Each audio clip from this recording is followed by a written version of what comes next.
Swim check 1, 2. Bike check 1, 2. Run check 1, 2. I think we're ready. Let's try this. Welcome to the Try Beginner's Luck podcast, a podcast where we explore the sport of triathlon from a variety of perspectives to help beginner triathletes on their journey. I am your host, Mashonda Shines. Well, welcome to another edition of Try Beginner's Luck. I am so excited today to have this guest. This guest kind of hits home a bit. I actually met her in my hometown. I had heard so many wonderful things about her prior to meeting her, but when I actually bumped into her at Ironman Augusta in 2019, I was like, oh my gosh, you are the blank blank. Mm-hmm. And I was just floored, like probably a little bit of a fangirl. And I hope she didn't think I was like weird and obsessive. But I have none other than the pleasure to have Miss Sika Henry with me today, who is, let me give her credit, the first African-American female professional triathlete. I am so just honored to have her. She is a corporate analyst by day and a professional triathlete by the other day, because there's like two full-time jobs, as we were just talking about it, like that she has. So she is now a professional triathlete, and I am so honored to have you today. A former collegiate high jumper, high school athlete. You studied economics. So let me tell you, this girl is not only just athletic, but she's beauty and brains. And I am just so grateful to be able to have her speak to this audience on today. Welcome, Miss Sika Henry. Yeah, thank you, Mashonda. I feel like you just described a whole new person. So it's very kind of you. And yes, I remember that day like it was yesterday when I met you at Ironman 70.3 Augusta. And I was actually in a panic that day. And it was helpful meeting you because you calmed me down. I don't know if you remember the story, but I had packed the wrong wheel set for the race and I couldn't find the right one. So I wasn't sure if I was going to be able to race, and I was standing around crying. And you just came over and smiling and you're like, you're Sika Henry. And, it was great. And you gave me a big hug. So thank you. Look, and I had no idea initially until after the fact, but that's what we should do. That's what this world of triathletes, that's what we do. We comfort each other in the midst of a storm when we think it's a storm, because it is. Mm-hmm. And, and I think to your point of packing the wrong wheel, that is sometimes a mistake that we often make and can happen to anybody, whether you're a beginner or not. And being an athlete, I want to just jump off and speaking to that about what to pack, how to pack, and making sure you have the right gear as an athlete. Can you speak to that? Because again, you were stressed out in Augusta. This was a race that you were trying to initially get your pro card. Right. And you have all this other stress. And then the fact that you leave your stuff at home. Can you speak to that? I mean, it was such a foolish mistake. So I packed two rear wheels. I packed a disc wheel and I packed a regular rear disc instead of the front wheel. So because I'm on this new, at the time it was very new, it was the Cervelo P3X. It was really hard to get a disc brake wheel there at the expo. So I'm calling like every shop in town. I ultimately had to actually spend over $1,000 on the right wheel set. Yeah.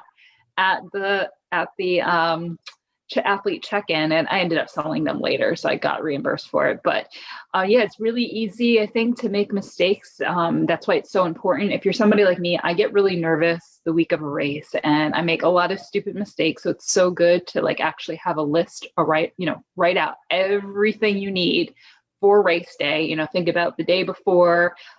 Food, nutrition. I mean, something as simple as water bottles, race belt, like write out every single thing that you need for race weekend and then pack it and, cross it off your list. And that way you don't make silly mistakes like I made. And I wouldn't call them silly. I would just say they're very costly. Yes. Because they cost a lot of money up front, but you got your money back in the end. So it wasn't so bad after all. And you got to try out some new wheels, which you wouldn't have normally been able to try out. So it was kind of a win-win, at least if you think about it from that perspective. I know at the time you were like, No, Probably nope. save some I choice still words. look at it as that was one of the worst, dumbest things I could have done. Yes, it was more so scary because I wasn't even sure if I was going to be able to race if I couldn't find the right wheel set. So that could have just been a disaster. And I had actually partnered with Head Wheels at the time. So with my contract, I couldn't just ride any wheel set. So I actually had to use black tape to mark out the other wheels logos. It was a whole spectacle. Wow. And just think about people who, sometimes get on race day and they forget to, these new fancy bikes where they have automatic shifters and don't charge their shifters. Yep, that too. And they can't race. So there's so many different things that can go wrong on race day and being prepared for them. And I think one of the things I would like to ask you is, even in the midst of having new wheels, they say don't try anything new on race day. Right. How did your wheels impact your race? Those new wheels? Oh, well, it was just the front wheel that I needed. I was paranoid. I had been riding tubeless and these were tube wheels. So then I had to think about, what if I flat, like make sure that I have all the proper tool set. So it's beyond just riding a new brand or something like that. You have to think about everything. I had to, make sure that I had an inflator and all that stuff. Because if you ride tubeless and, you get a little puncture, it will kind of self-inflate. So, and I'm not good at changing tires if I do flat. So I was just praying it wasn't going to get any worse. But I've learned from all these years of racing, expect the unexpected. Like you just never know it's going to happen. So just be as prepared as possible. And I think that's why it's important and really helpful to write out a list and go over it thousands of times. Like literally even now, I lay everything before I pack it in a suitcase. I lay everything out on the floor. Like even my transition, I'm like, okay, do I have all my swim stuff? Do I have all my bike stuff? Shoes, helmet. Like I go through the race in my mind of exactly what I need. And then I put it in my bag. That is a good piece of advice. And I think I'm going to probably adapt that because I'm one of those people who I'm like, I'll pack it and, pack things. And I'm an overpacker. And then you get to the place and then everything is everywhere. And you're like, it's just too much. And so your mind is cluttered, which means, anyway, we won't get it. It's not about me. So you mentioned about the unexpected. Was this the most catastrophic unexpected event that has happened? Or have you had other unexpected race events that have happened?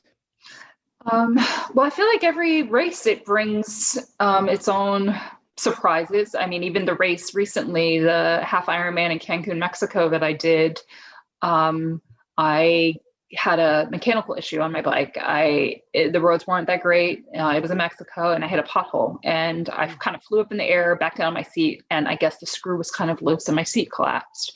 So I had to stop and I lost 3 minutes on the bike, but luckily I had the right tool set to fix the seat and, 3 minutes later, get back to riding. So, I would say every race I do, there's one small, little thing, but you learn from it. Taught me the importance of keeping the right tool set on your bike. Trying to think of other little crazy things that have happened. Augusta. Also, things couldn't get any worse with the wheel situation. The day of the race, we're lined up at the swim start, and it wasn't wetsuit legal, but I swim in a swim skin over my kit, and my buddy went to zip me up, and the zipper popped. So I'm just like, you got to be kidding me. So, and God bless her, one of my friends, she was like, here, take mine. So she literally took off her swim skin and gave it to me. And I'm like, no, absolutely not. I'm not taking it. And she's like, listen, you have more skin in the game. I want to see you get your pro card. And if some way I can, help you towards that goal, here, take my swim skin. So her name's Erica. She literally took her swim skin off. So yeah, I feel like every race, there's something.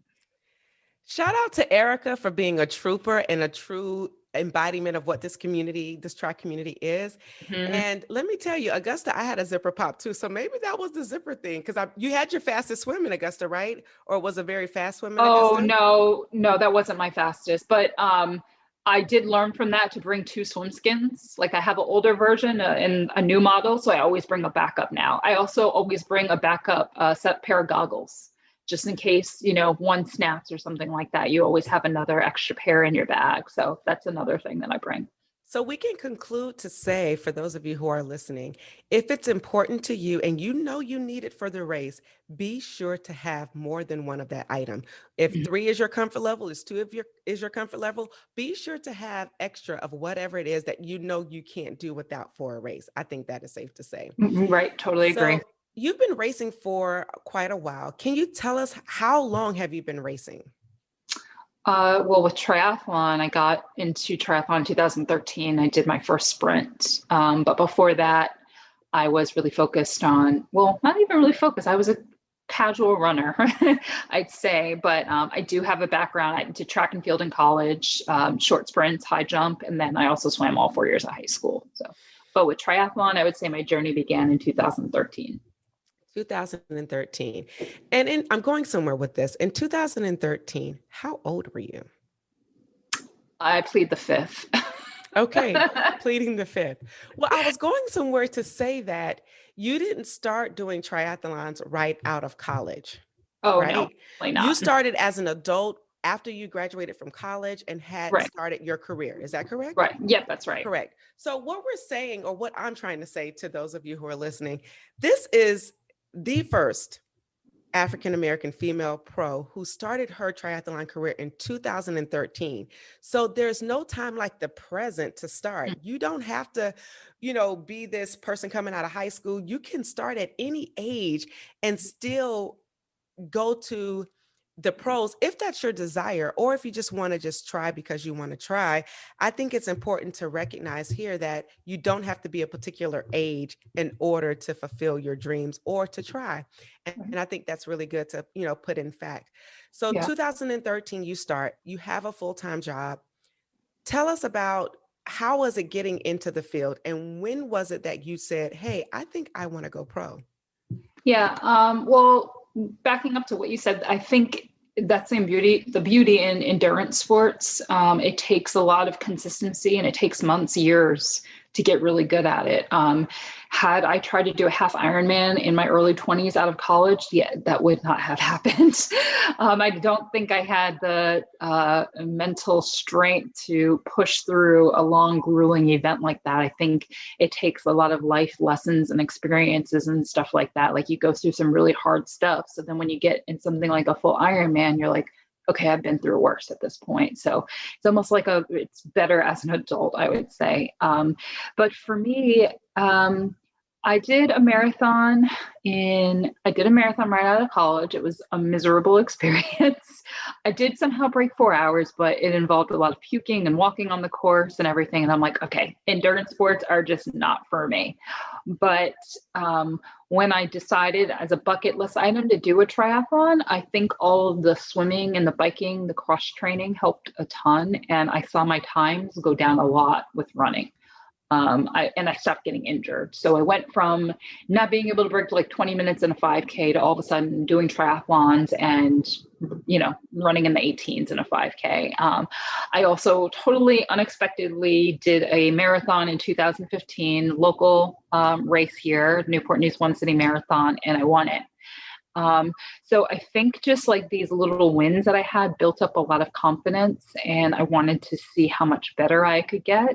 And I think also the curiosity of noticing so few people that look like us, African-American women, people of color, made me dig a little deeper and try to understand why that was and why there were so few of us at that elite pointy end. And I wanted to work towards that. Well, on the surface, very vain level, I will just say our hair. But on a grand Well, you see listen, mine right now. I swam earlier. Your hair looks great, so don't even go there. well, she's a friend. Because we have to do things to, like, it's a process, in terms of being a woman of color who have more challenges and just going to the gym and leaving and going straight to work. No, Right. that's not the case. And, until recently, certain hairstyles just weren't acceptable. Right. To your point of swimming in high school 4 years, I grew up a swimmer and stopped swimming because I always had to wear braids. And who wants to always be defined to wearing one hairstyle? And I was like, I won't Right. do it. And it wasn't until I think my senior year, my coach, who was going to be the coach of our high school swim team, was like, look, I know you can swim. You swam with my godson. I want you on this team.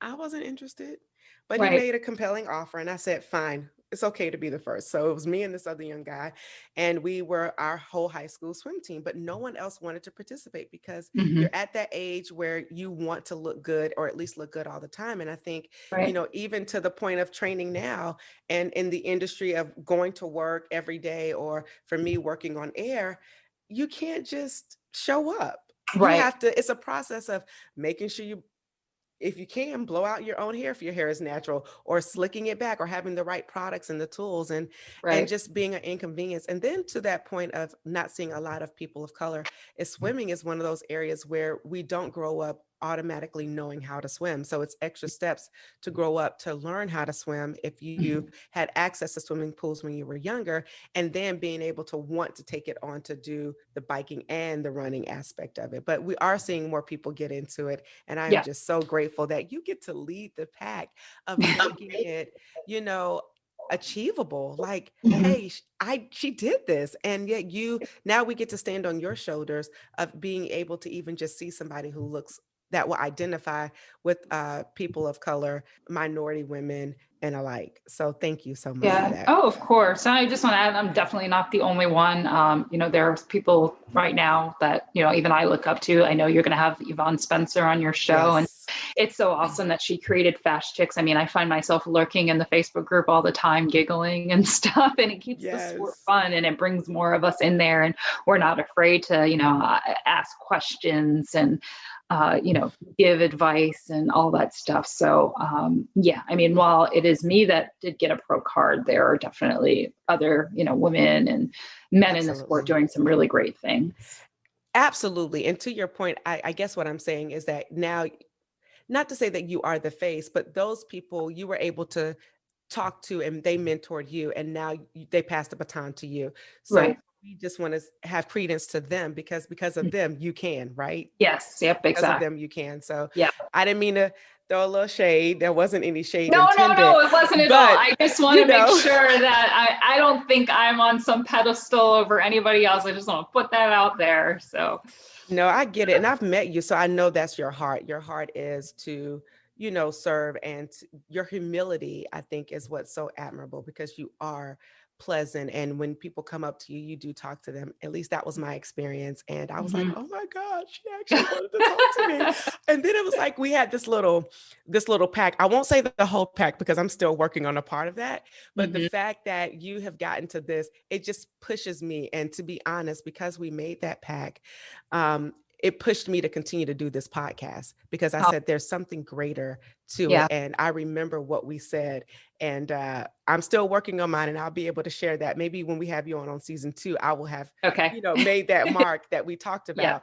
Yep. But, you have to have those little pushes in life, because you are going to come up through challenges, like you said, Yeah. things that will happen, Mhm. and you have to have something that will push you to keep going and to move forward. And with that, I think sometimes in this sport you do come across where you have injuries, and I Right. think one of the things that I love about your story is that you are an overcomer, girlfriend. Like, in my eyes, one of the poster children of overcoming and succeeding. And I want you to talk about what it is to have a setback in order to be set up for success.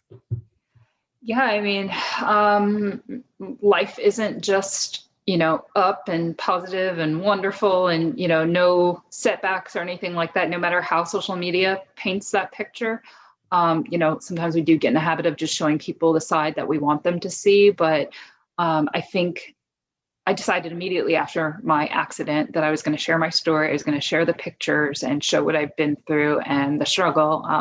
For a split second, I did think, maybe I'll just hide away and wait until I fully recover and I'm back to normal. And then I can just be like, yeah, I went through some stuff, but here I am. But that's just not the reality. And in some ways it was therapeutic putting it out there. And also hearing other people's stories when I put, even now I go through my Instagram DMs and people who get into a really bad bike accident. They're like, oh my gosh, the same thing happened to me. How did you get through this? So, yeah, and it was one of the hardest periods of my life, both physically, emotionally, mentally, everything.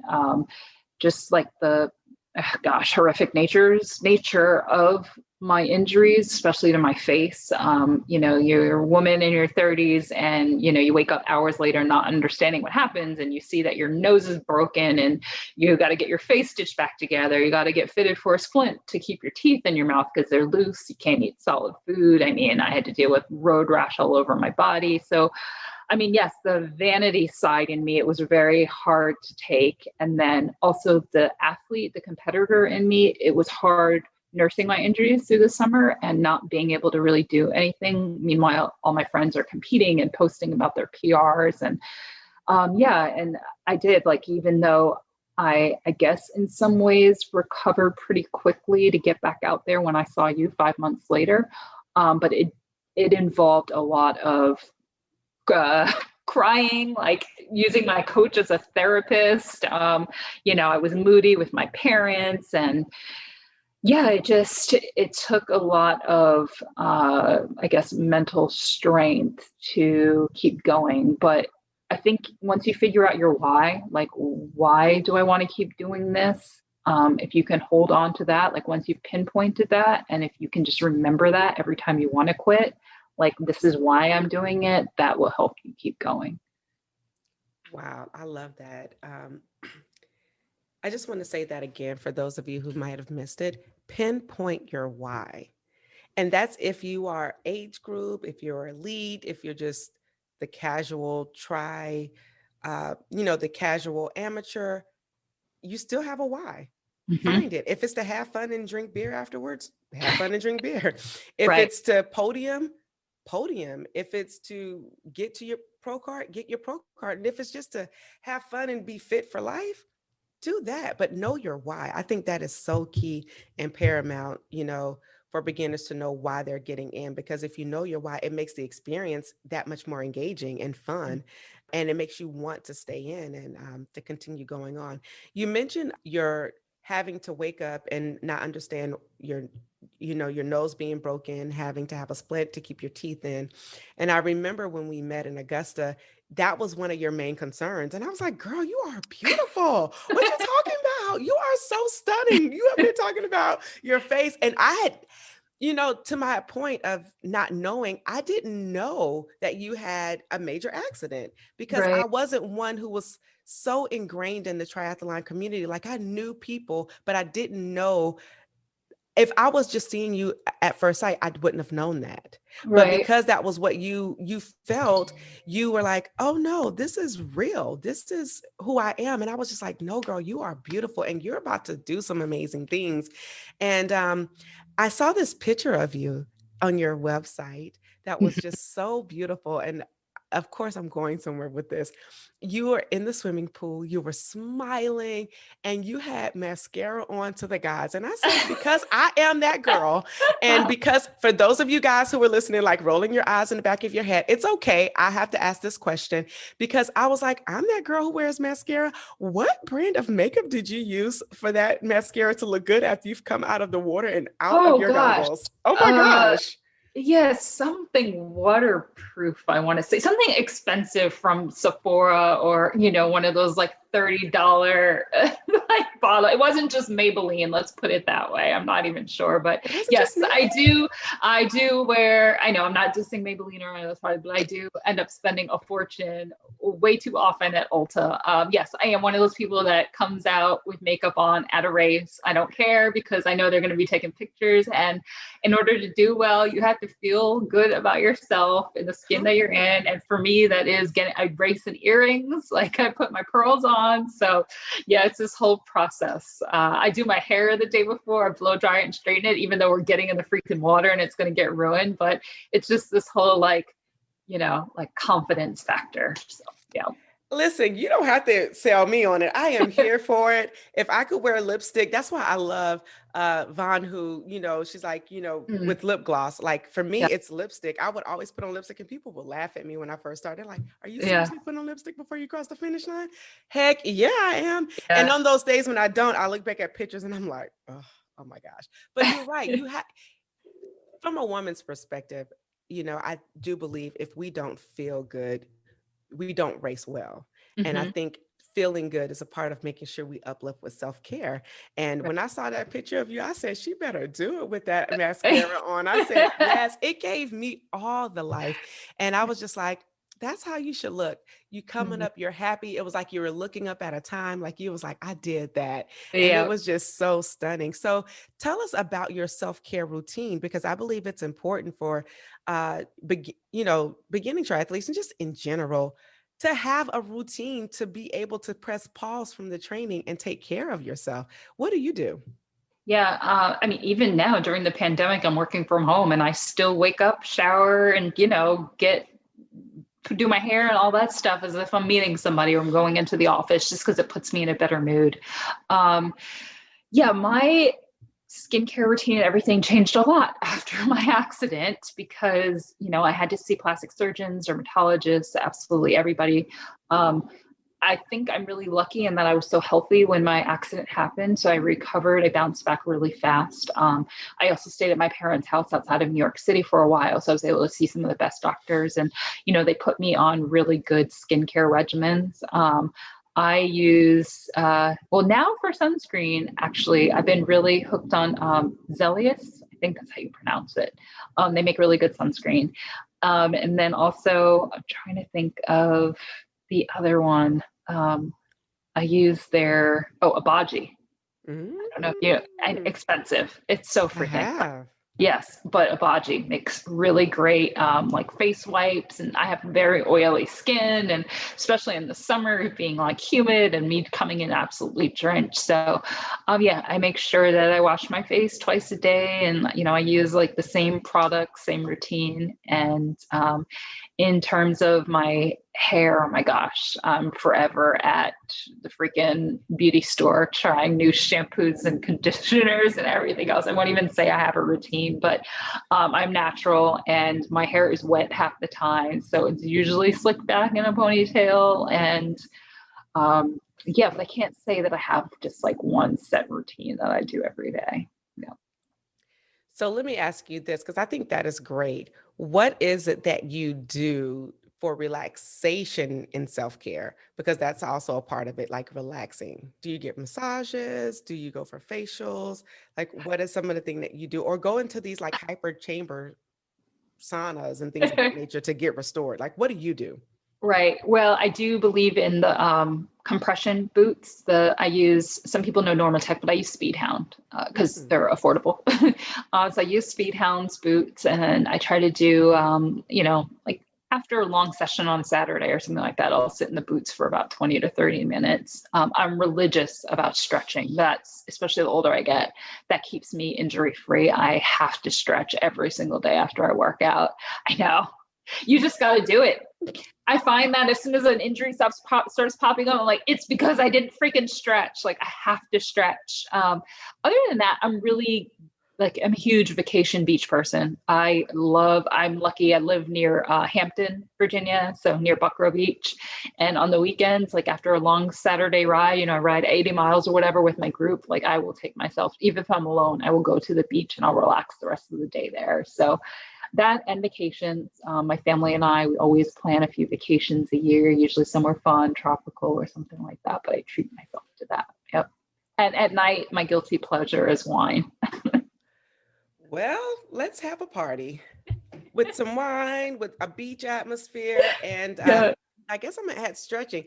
And if you guys laughed when she laughed because I made a face uh, when she said stretching. I kind of like squinted. What I'm doing right now, squinted my eyes and scratched my face because that's one of the parts that I really hate. But to your point, this year I've gotten more into it, and you learn like you get to be a little bit more nimble, and you get a little bit more flexibility, and you see that you recover faster to Yeah. go out and do the next thing. So I'm a believer of stretching. I don't like it, but I'm a believer. So thank you for enforcing that, Mhm. because that's one more thing that I will continue to do. I tell you, I come to these interviews, and though I'm interviewing you, I really do come from the mindset of a beginner, because I'm like, wow, there's so much knowledge that I can pull out and gain and add.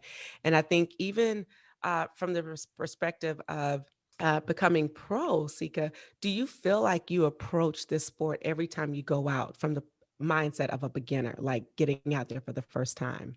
Oh my gosh, yeah. This sport, it's so intricate and there's so many things that I'm still trying to figure out. So I don't feel like a pro. I feel sometimes like an amateur. And my coach likes to remind me though, heading into races, I'm like asking him a gazillion questions. He's like, Sika, you have done so many of these now. Like you need to take that confidence of having done, a slew of them and bring that into the race. So I do need to remember that I'm experienced and that I've been through a lot, but yeah, I feel like I'm still figuring out my nutrition plan and I'm still experimenting with products to find the right things. I mean, it took me forever really to find the right saddle. I don't know if you've seen Buy Saddle. Oh God, the saddle issue, right? Especially as women, it's so hard.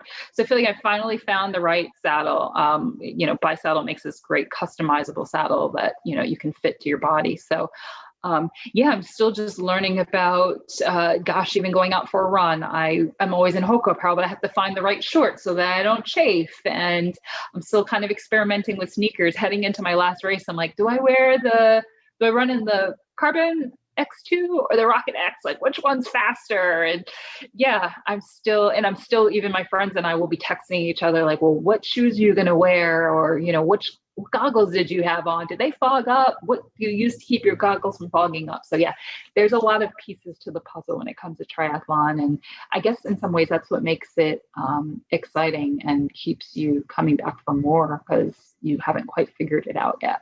You haven't figured it out. I love it.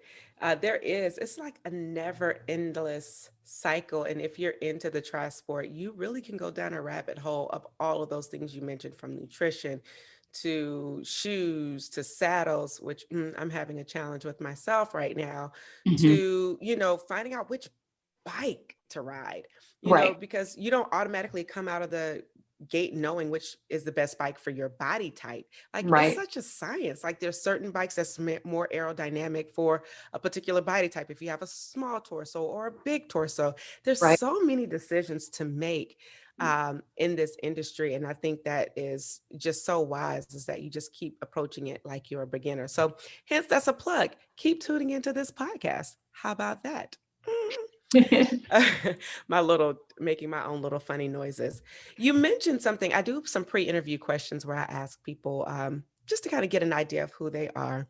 And I Yeah. just have to be funny. One of my questions that I asked Sika was, tell me, how did I put the question? I'm trying to think. How did I put it? I said, and it was so funny. I said, please share your tri story. And you know what Sika did to me? Y'all know what she did to me? She says, go visit my website, sikahenry.com. I said, oh no, she did not.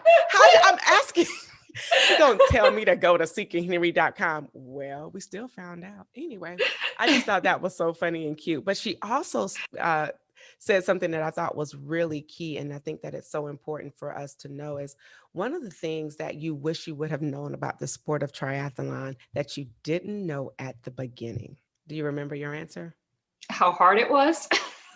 Was that the answer? Oh, because that's the Yes. first thing that pops in my mind. I'm like, geez, I didn't know people train twice a day, every day. I was so naive. Oh my gosh, Mashonda. Yeah. I mean, I really, even looking back when I first put out there in 2017, where I'm like, I want to be the first African American woman to get my pro car. Like, I'm going to chase my pro car. And I didn't know what that even meant. I did not know what it entailed. It wasn't really until I started working with Coach Jonathan Karen right at the end of 2017. I didn't know that people train this much and this hard. I didn't really know how to properly train with power and to freaking hold, I thought holding 200 watts for 1 minute was incredible. And I'm like, oh, people are doing this for the entire half Ironman. This is crazy. Like, that I would have to try to run a sub 130 half marathon off the bike. I mean, I was so naive to it. So yeah. To newbies, I would say, yeah, it's a hard sport. Don't be as naive as me. Yeah. And you mentioned that it takes years, not only that it's just hard or grueling, but it takes years to develop.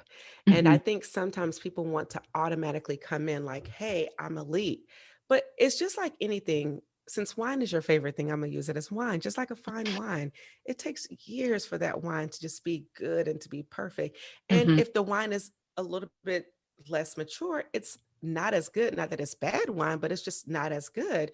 And yet, as the wine matures, it gets better with age. And Yeah. so I think that's how you have to treat this sport, is that it gets better with age. And you do it well, and you look good, by the Yeah. way, Oh, thank and I you. think people need to know that you got your pro card Mhm. in a great fashion, looking like fine wine. Come on, Oh, I don't know about that. If you saw come me at the on. finish line, I actually ended up in the med tent. It was so hot there. It was in Cancun, Mexico. It was so humid. The run course, there was no shade. And I wanted my pro card so bad. So like I was practically sprinting the last few miles, and yeah, I looked pretty freaking bad. But afterwards, when I got back to the hotel and I had a margarita and I cleaned up and everything, then I was glowing. Hey, because while in Cancun, you better get yourself a margarita. I mean, why not? Exactly. Yep. But speaking of wanting your pro card so bad, I think it's just so interesting the steps that you had to take to get your pro card. Like if somebody was a beginner and they said, "Oh, I want to aspire to get my pro card," what are some of the steps that you would have to take in order to obtain your pro card? Right. So every country has a federation. Ours is USA Triathlon, and they put out the criteria every year. For the most part, the past couple of years, it hasn't changed very much, and it has gotten increasingly harder over the years to qualify. So you can place top 10 amateur overall at Kona. That will get you your pro card. But the criteria, or you can place top 10 at the Olympic distance at USA Triathlon Nationals, and you have to come within, I think, 8% of the winning time. The criteria that I followed was place top 3 at a qualifying race. So these type of races are usually really competitive, like Augusta. There has to be a large field. There has to be a pro race going on the same day. There needs to be a prize purse, and you have to compete on the same distance as the pros. So it's all laid out on USA Triathlon's website. So for me, it was, I tried at Augusta after coming back from my crash. I wanted to place top 3 amateur women overall there, but I came in 6th and I missed it by like 3 minutes. And then, I tried again at Challenge Cancun. There was a pro fields, and I came in 3rd amateur. So I qualified at that one. And let's just give perspective, right? And I have to say, shout out to Augusta. Augusta is my hometown. That's why I made that reference at the beginning of the this episode. But dear old Augusta being one of the premier locations. Come on now. Okay. But the prize purse and being in that category, you did Augusta and then you did Kona. And then was Kona your last race before Cancun? No, so I did Augusta 2 weeks later. I did Kona, and then I was supposed to race a few months later in early 2020, but then the pandemic happened. And every race that I was registered for in 2020, every triathlon race I was registered for got canceled. When things started to open up at the end of 2020, I noticed that races in Florida were happening, and Challenge Miami was supposed to happen in March early this year. So I was like, okay, that's my best bet to get a good race in. It had been so long since I had done a triathlon, over a year. So wanted to just finally get out there, do a half Ironman. So I did Challenge Miami in March. That was my first race back. Okay. And then a month later I did, Cancun. Cancun. Okay, so you had one in under your belt, which was still good before coming in and doing Cancun.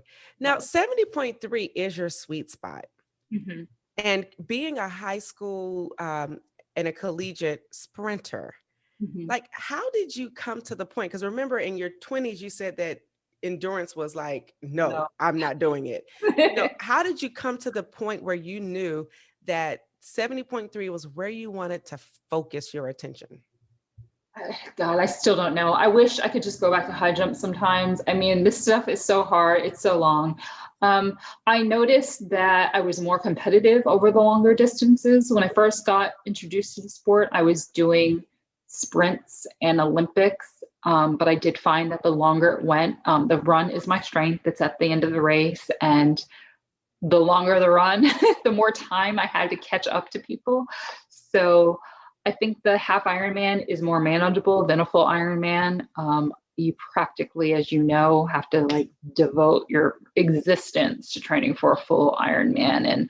And yeah, that's just not something mentally I can handle right now. So I like racing. So not just surviving. And that's for me when I do, when I did Kona, it was like just survival. But it's worth it to, cross that line, say, hear Mike Riley say Sika Henry armed Ironman, but yeah, full Ironman now. But the half I feel like is a really good distance for me. The 56 miles on the bike, it's like just long enough that I can handle it. And then I'm a pretty good half marathon runner, especially off the bike. So yeah, I find it more manageable training wise and race wise. I love it. You like to race versus survive, because once you get past that, the 56 mile or the 13 miles, you do get into survival mode. It's like, Oh okay, yeah, I know how are we going to do this? Feast or famine? You're drinking Coke, walking. I mean, it's just awful. I'm looking around like, why are people doing this again? Why am I here? Like, put me out of my misery. Yeah. And then you sign up again because you're like, yeah, the peer pressure, like, yes, let's do more. And you're like, why did I just allow myself to get sucked into signing up for this race? Oh yeah. Yeah. No, for real. Like when I did Kona, after I got off the bike and I still had to run the marathon, I sat in the tent, the changing tent before we have to go back out. I just literally sat there in one of those folding chairs, like just reevaluating my life, my existence, like my life choices. I'm like, do I really want to go back out there? So. And Kona is not an easy race. No, people don't realize that. Like they look so pretty when you watch it on NBC. You're like, oh, the beautiful water. It looks flat. No, it's really hilly. The bike course is insane. You can't get a feel for the wind unless you were truly out there on the course. I mean, like 40 mile per hour crosswinds. And, wow. Whoever's listening, this was actually my first full Ironman, and it happened to be that one. I was lucky enough to get a slot through Hoka. They are the premier sponsor for Ironman. So they were able to give an athlete in a spot, and I got one. So I didn't qualify. I was literally gifted this. But yeah, it was quite an experience, and one that'll take forever, but hardest thing I've ever done athletically, for sure. Wow. So with that being your first Ironman, and again, there's somebody out there who's going out for their first Ironman or their first, long distance course race, with whichever brand that they choose to run with. Right. What will be one of the things that you learned coming again to this as a new, from a beginning perspective, your first one? I mean, and to be the first one, you were very blessed to have that amazing opportunity. Yeah. And yes, I probably yes and no, Shonda. I don't know. But what would you tell somebody like the first Ironman, you go out there and you do it? Aside from the actual course, what would you tell someone they needed to do to prepare for their first full Ironman? Get your nutrition dialed in. Because I've seen some of the best people and they've had to drop out because they were just bonking hardcore. They didn't take in enough electrolytes or enough calories. So really practice your nutrition in practice. Make sure that you have it dialed in as much as possible. Know the products that you're going to have it mapped out. Even if you need to use your Garmin, your watch to beep every, 30 minutes to make sure that you're, eating, taking in calories, stuff like that. So just really practice the nutrition because it can make or break a race. If your stomach's messed up and you're throwing up and everything else, I mean, you're most likely not going to make it to the finish line. And sometimes that's really all it is. Like that's the accomplishment of itself, in and of itself in an Ironman, is getting to that finish line, not necessarily time and stuff. I think as a beginner, you really need to just throw that out the window. I hear people say, oh, I want my swim time to be this, and my bike time to be this, and then a marathon. I'm like, it's easy to say that until you get in the race itself. And it's hard to put time limits on yourself because you're at the mercy of the conditions, whether it's, a wetsuit legal race, or it's really windy, or it's raining, or, you have to take bathroom breaks and stuff. So, going back to what we said before, expect the unexpected, and don't just don't base everything on your time. Like, oh, I'm not hitting my splits, this is horrible, my day's over. You can't really think that way in something so long. You are at the mercy of the conditions. Mm-hmm. That's pretty powerful.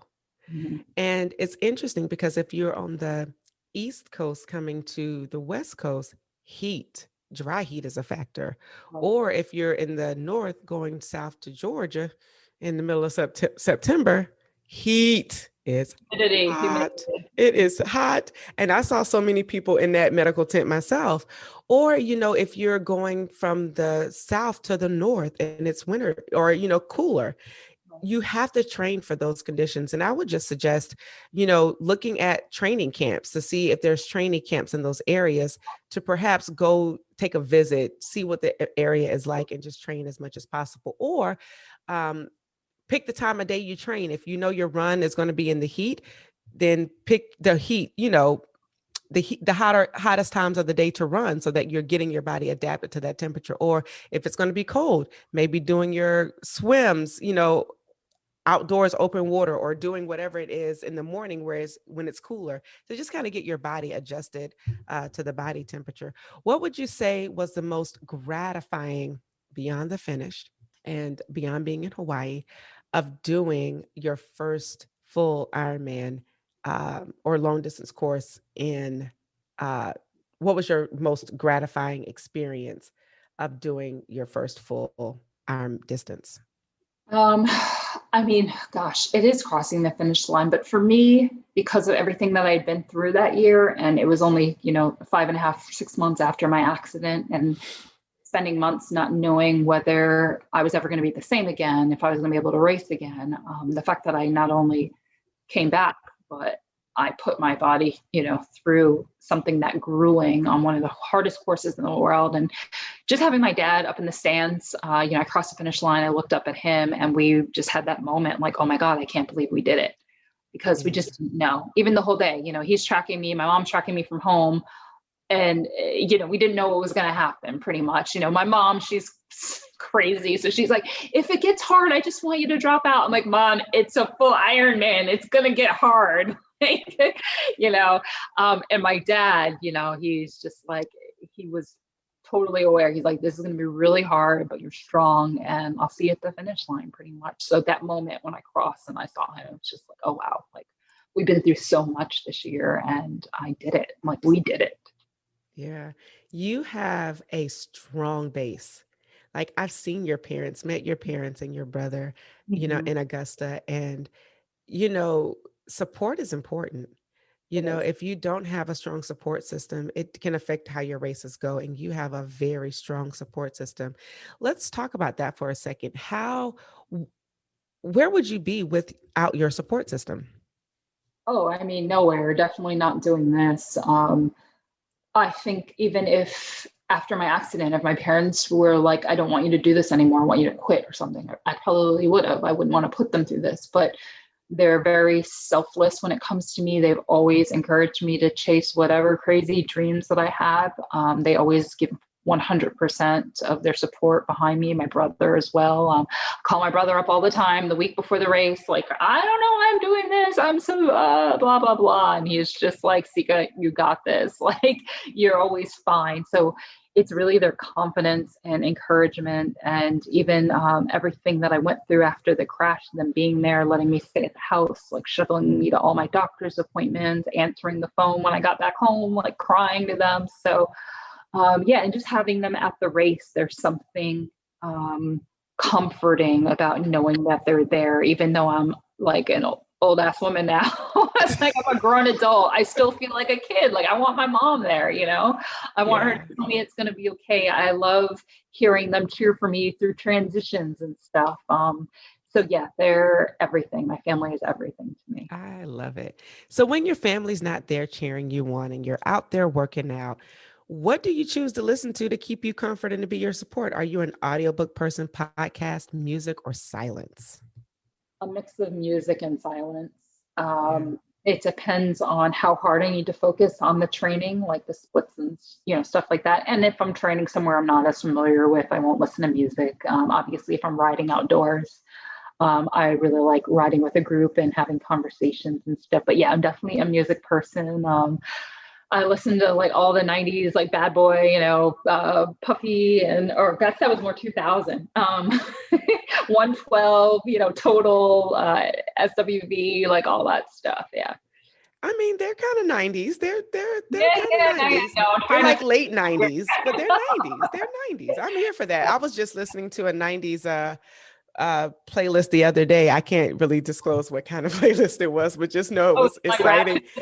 Oh, it was so ratchet. It was so ratchet. I know, I don't want to say that, but yeah, I listen to that, especially on the bike, the indoor trainer, when I got a power through sessions. Hell yeah. Come on. You have to have something that will take you there on those indoor biking sessions. And it's actually called like the 90s booty music. Cause I'm from the South. So just imagine that era, 95 boys, Uncle Luke, don't judge me, y'all. I say that every episode, like, don't judge me, but I'm who I am and I love it. And I like all types of music, but that's something that the beats are just so heavy that it makes you power it out.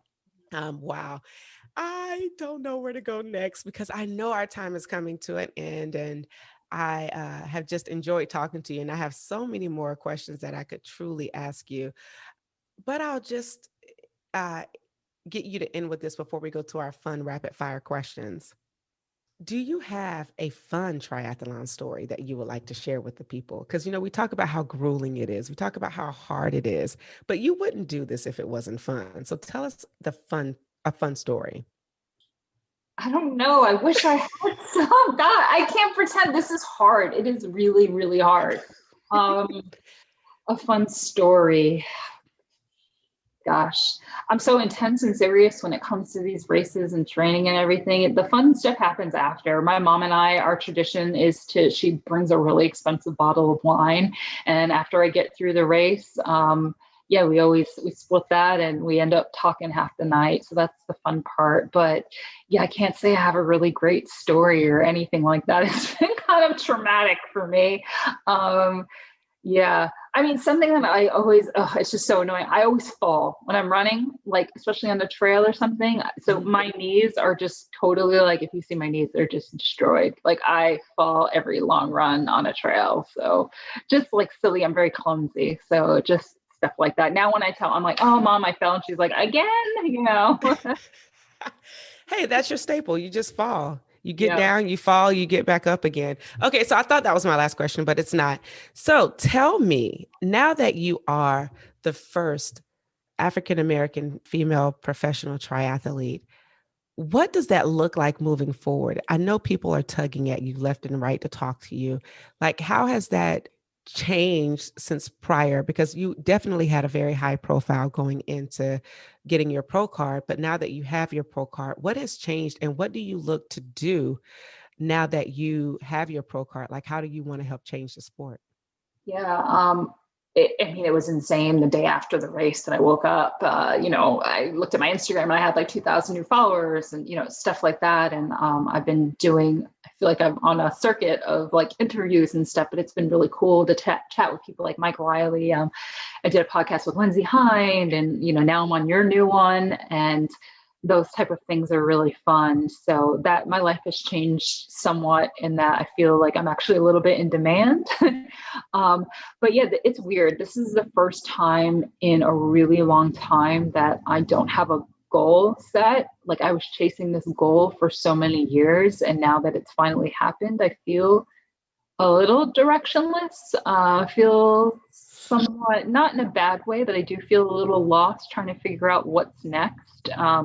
For me, I feel compelled, or like I feel like I should say, oh, I want to try to podium at an Ironman, but I don't think that's my next goal. I think it's just to like see what it's like racing in a pro field, and try to have some fun with it. I feel relieved now that I have my pro card. Like every race I went in, I was putting pressure on myself. Other people weren't putting pressure on me, but I was putting pressure on myself. Like I have to get my pro card at this race. So to not have that pressure anymore, I'm hoping that racing is a little more enjoyable. And then outside of me, now that I'm in this position and I have more of a platform, I would definitely like to do more like outreach type stuff. I really like, not that I don't like speaking to adults, but I prefer to speak to children.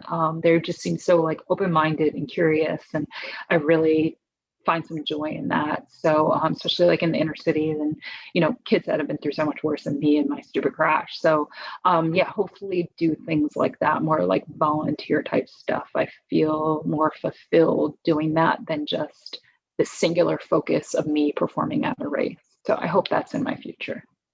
Absolutely. And I love to hear you say, before you were intense and everything was so intense and grueling and, You mentioned the F word, and it was the good F word. You mentioned fun moving forward. So I am excited that now that you've gotten the prize, you can now enjoy the sport. Yeah. Follow-up question to this is, now that you have your pro card, is the pro card something you have to maintain? And what do you do to have to maintain it, or is it just for life? Oh, girl, I haven't even looked yet. No, it's not for life. You do have to maintain it. I haven't even bothered to check that. I'm like, well, I have until the end of the year to figure that out. I think it's for maybe 2 years or something. In order to validate it, you have to be in a pro race. So I would have to, next year, it's not like I can just take the whole year off and still have a pro Okay. card. So you have to race. And to keep it from expiring, I think you have to actually perform really well in a race. I heard it's hard to maintain your pro card. So we'll see. So I have to stay fit. There it is. And you're up for the challenge, and you have a good support system, even outside of your family, i.e. myself and others, who will make sure that you stay supported and, loved, and just will hold you up so that you can continue this amazing destiny and destination that you're on. Okay, now time for the fun rapid fire questions. Whoop, whoop. All right. So don't think too hard. All right, just try not But to. whatever comes to your mind is what I want you to go with. Okay. All right. Who or what inspired you? Children. Love it. Favorite place to bike? Hawaii. As hard as it is, it's so beautiful. Yes. Favorite artist? Whitney Houston, always. Yes. Then what's your favorite Whitney Houston song? Oh gosh. All of them. What's the one, I Believe in You and Me? That one from the Preacher's Daughter. I can't even remember the name of it. Preacher's Wife? Yeah, that song. Uh-huh. Well, we got it. I don't know the name of it, but we got it. Yeah. Are you a transition minimalist, Goldilocks, where you have everything just right, or are you a kitchen sink / space hoarder? Goldilocks. Tell me about your just right transition. I always just do everything the same. Like I put this, and you're talking about triathlon? Mm-hmm. Oh, I put my sneakers in the same place. I always put my helmet on top of the aero bars. I'm a creature of habit, routine. I feel like if you just stick to that as much as possible, then that's the less, you don't have to think as much. Got you. I already know running is your favorite. Mm-hmm. What's a close second, swimming or biking? Now biking. Yeah. Swimming's just so freaking hard. It's like, no matter how much I swim, it's all technique. It's like you could be in the best shape of your life, and that doesn't mean that you're going to swim any faster. So, yeah. But biking is the newest sport of the three for me. So I'm still figuring that out and still like working on my power, position, everything. It's a little more fun. I love it. So you mentioned during the race, sometimes you have challenges where you have to go to the bathroom. Are you a person that pees on the bike, or you take your proper time to go off the bike? No, I use the bathroom. I pee on myself in the run also. Yes! Come on. Yeah. I shouldn't be really that excited about peeing on yourself. You gotta go. I remember even Hawaii. I was just so out of it. I was peeing in the energy lab. I mean, it was just like, oh, well, all right, just keep going. I don't like to stop. When I stop, it's harder to start again. So it's better for me to just keep moving. Absolutely. Just keep the party going, and you don't even have to worry about it because listen, and that's everybody's stopping and starting. And everybody's in their own hell. They're not paying you any mind anyway. Okay. You told us your favorite post-workout drink, which is wine. What's your favorite post-workout food? Burger and fries. Come through. And I'm just going to throw this out there. Do you like tater tots by chance? Mm-hmm. Yes. Okay. And sweet potato fries. Okay. So you're okay. We get down in the sandbox. We can play in the sandbox together. What's your favorite thing about triathlon overall? Just how grueling it is, that you can get through that. So like that high that you feel after, like there's so many times that I'm working out where I'm like, there's no way, even yesterday's bike workout, I'm like, there's no way I can do another rep. And then I did it and I'm like, oh, okay, well, that wasn't that bad. So that feeling of like, oh my gosh, I did it. I really couldn't agree with you more. And just to piggyback off your answer, I'm training for my first full Ironman, and I sometimes look at my schedule and I'm like, how's this going to happen? Like, and I freak myself out before I even do the actual thing. And I had just had an 11-mile run on Saturday, a 3.5-hour bike ride on Sunday, and then had to go into another bike ride Monday and a 7-mile run on Tuesday. And I'm like, Mashonda, your body is not going to do that. And I actually did. Like it was actually okay. And somehow my body produced and was able to sustain. So it's our bodies do some amazing, amazing things. Okay. You mentioned 2 things that you would carry 2 of, but what are some things that you wouldn't leave home without? 2 things you wouldn't leave home without. My cell phone.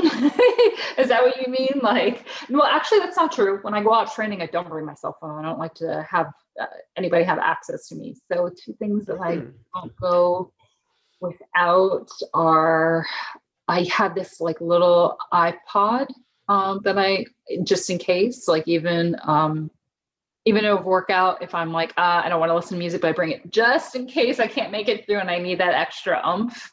And then also fluids, always make sure that I'm like hydrated. So if you don't listen or bring your phone, do you still carry, how do you listen to your music then if you don't use your phone? My old iPod. Seriously, Sika? Yep, my old iPod. I don't bring my phone with me. I don't like having my phone on me when I'm training. And there it is, ladies and gentlemen. We have a dinosaur. I'm just kidding. This has been so fun. Thank you so much, Sika, for your time, your talents, your energy, and sharing with us. And I hope that you'll come back on, because throughout the year, we want to keep track of you, of what you do next, your current races and races that you will be doing, and just to share with us, because we know that you will have some good things to share and just some things that we just didn't get into today. So will you come back and chat with us? Of course, yeah, my pleasure. And thank you for having me on here. And if people want to follow my story in the meantime, I'm active on social media, and you can follow me, especially on Instagram, at Sika Henry. I was just going to ask you to tell people. So Sika Henry, spell that for them. Sure. SikaHenry. Okay. And that's also your website name, right? Yep, Sika Henry. So website and social media, you guys have heard it here.